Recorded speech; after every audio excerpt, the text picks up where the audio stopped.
right. My name's Ashley. Hello, I'm Danielle. We're the Crohn's and Colitis dietitians. We're here to help break down some of the nuance around commonly asked questions about what you can have with IBD. So, we are IBD focused dietitians. We also happen to have IBD and have some lived experience as well. Lots of So, lived experience. yeah. So, we both have had IBD for, I guess, over, I don't know how many, it's been over 10. It's almost been 15 for me. Yeah. 21 in March. Wow. Yeah. It feels like a weird birthday slash anniversary that you don't quite celebrate, but but kind of do because you survived it. I know, right? Yeah. Yeah, it's My weird. birthday is also in March, so I usually think about that a little bit more. Fair enough. Yeah. Yeah. Yeah. What question are we chatting about today, Ashley? So, raw fruits and vegetables. So, I know you think you already have the answer to this, Mm. but we want to talk about the nuance, right? Because there's a lot of nuance to all of these questions. So, what you're going to find online with, like, say, Mayo Clinic and WebMD and is kind of the straight, yes or no answers, but we want to talk about some of the stuff in between that people don't talk about enough. So when it comes to raw fruits and veggies, it's very much going to depend on you and your IBD quite a bit. So one of the biggest variables is, do you have a stricture? So stricture is that narrowing of the bowel. Strictures can be either inflammatory or scar tissue related. So if it's inflammatory, will go away in terms of as inflammation decreases. If there's scar tissue involved, that may be a whole different story. And your GI will let you know if you have a stricture or not.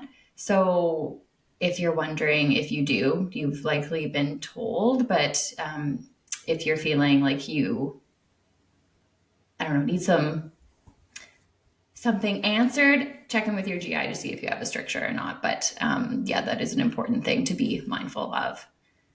Yeah, and strictures are pretty common in IBD. Like it does happen, especially if you've had IBD longer than 10 years.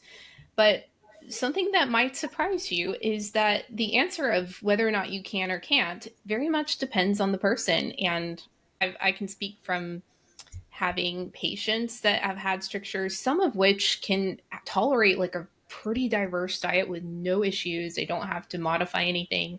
And then I've had other patients with strictures that it's a very, very present concern that we have to navigate, like to do a lot of modification of food so that they can tolerate it and not have obstruction. So, yeah, the answer to that very much varies. And it's a discussion you need to have with your GI and also your dietitian.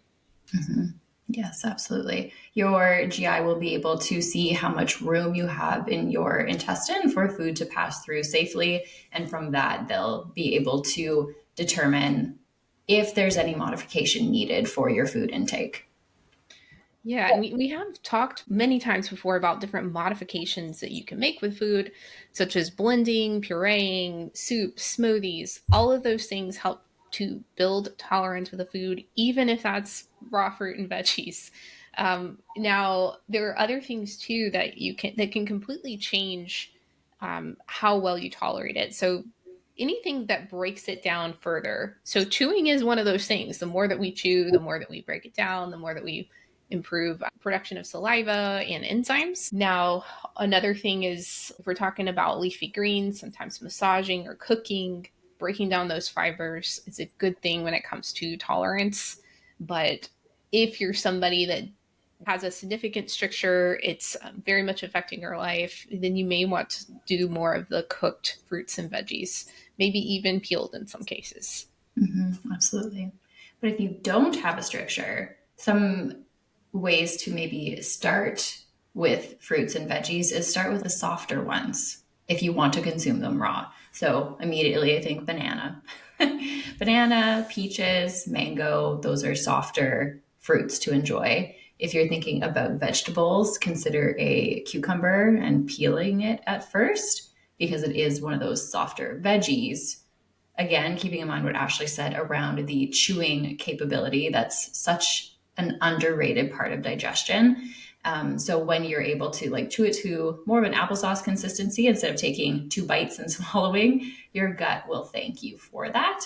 And like I said, it can be a really great place to start until you start incorporating other ones into your day.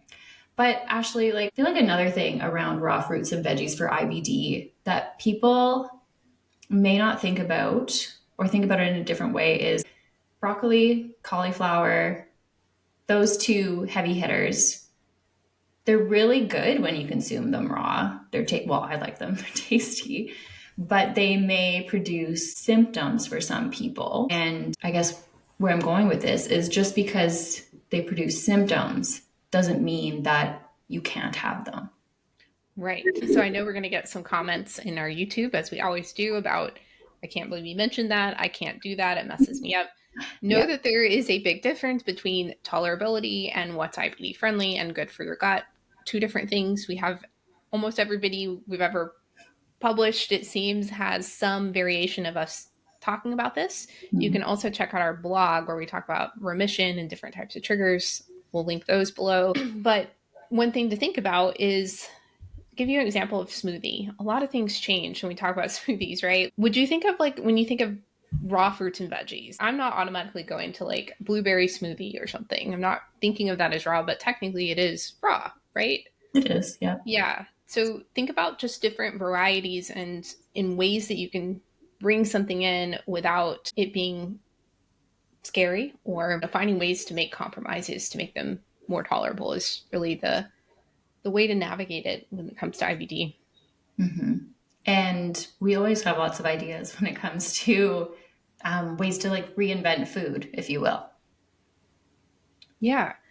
So hopefully this helped you answer that question. If you need more help or you might need more individualized help, please reach out. We're here for you. We are still taking patients. There's 3 of us that are specialized in IBD. So reach out, and we'll put the link below if you want to get more info.